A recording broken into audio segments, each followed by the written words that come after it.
Hi, I'm Austin on the customer team here at Syncari. I want to share a quick video on how to build and develop in Syncari in a safe environment. Syncari is a very powerful and highly integrated platform, and so it's important that when you do your testing and validation, you're doing that in sandbox and safe environments, and only when you're ready and feel confident, you can push out to production end systems.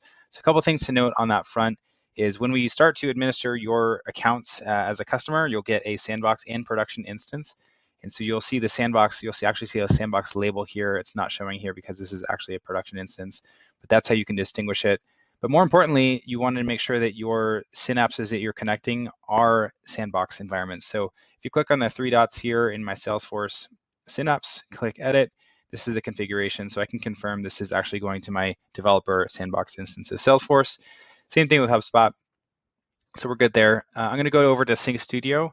I'm going to click into the account as an example here. So by default, you want to create a draft right off the bat, and you'll start building out your first pipeline.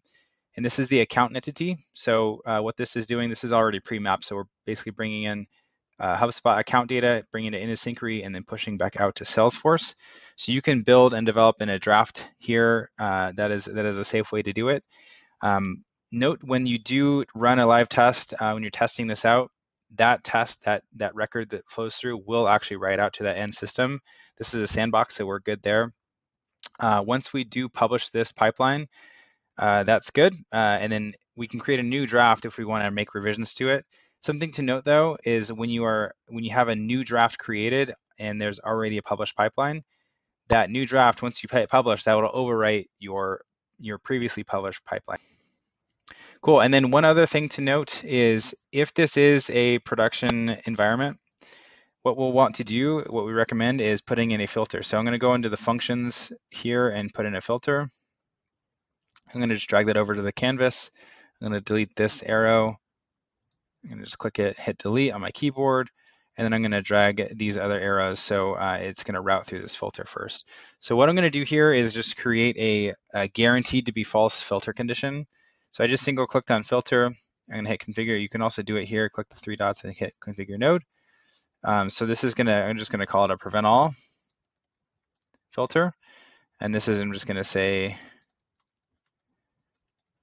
so this is what's going to show in the node itself. So if others are reviewing this pipeline, that's what it shows.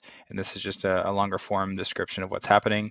But I'm going to just go do a customer name. So it's a little bit arbitrary, but typically I'm just going to say customer name equals prevent all. So I'm guaranteeing a false scenario here. No customer name is going to be prevent all, so therefore it's going to be false each time. I'm going to go ahead and hit save there. So data is kind of going to source from HubSpot, come into Syncari. It's going to hit this filter. It's always going to be false. Therefore, nothing's going to push out to this end system. I can go ahead and save draft or publish, and you should be good to go. And anytime this pipeline runs data through in the account pipeline, it's going to stop at this filter. I hope that helps. Let us know if you have any questions. Thank you.